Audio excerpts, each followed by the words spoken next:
Question is from Gary from Chicago.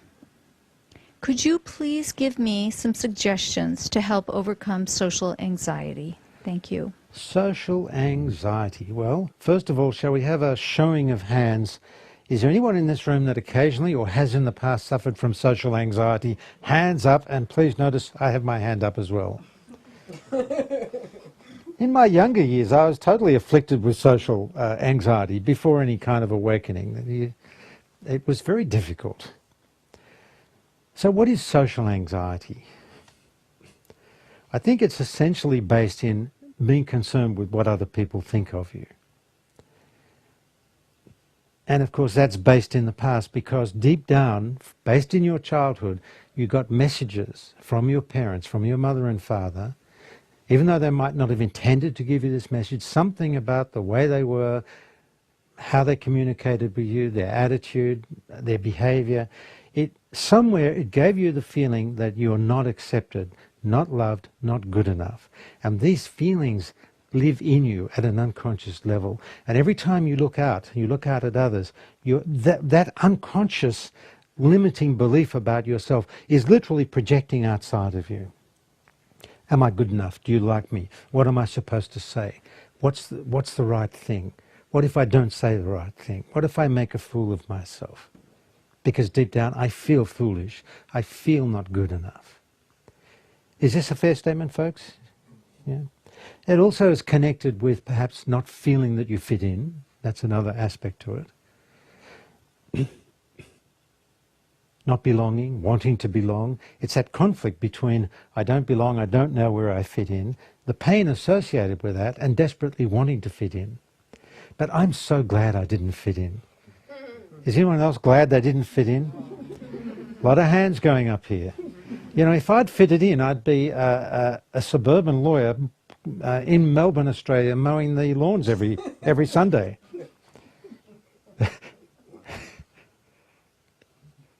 There's nothing wrong with that either. But I would hope to be an awakened suburban lawyer. And I'd hope I could get someone else to come in and mow the lawns. But anyway.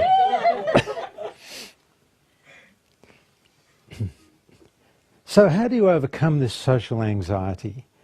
You know, you have to start with presence.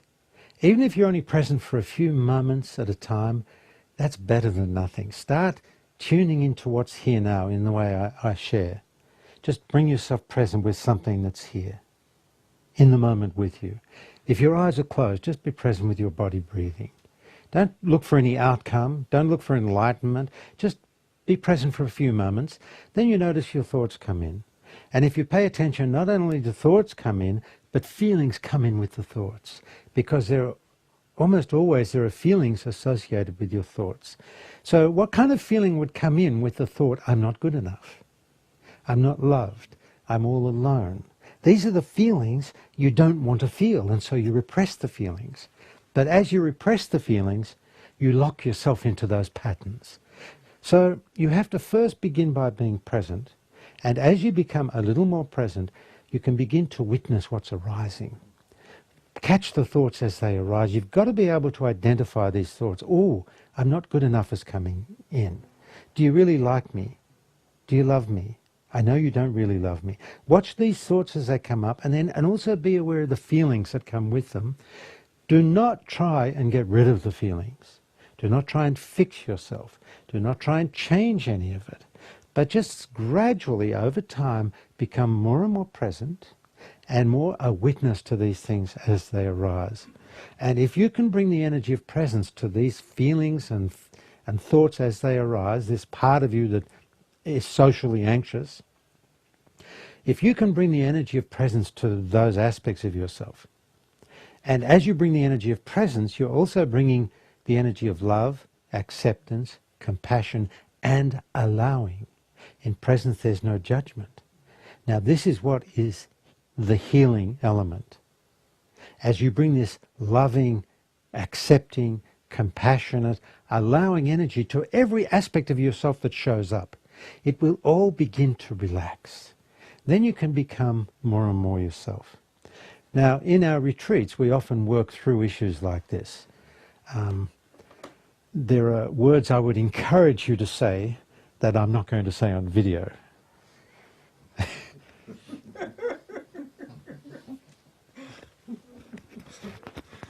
But we all have a lot of fun with those words at the retreats, don't we, folks? Yes.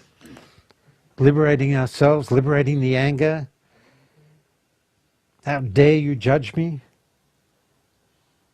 If you disapprove of me one more time, I will kill you. Now, I don't mean you go and kill anyone.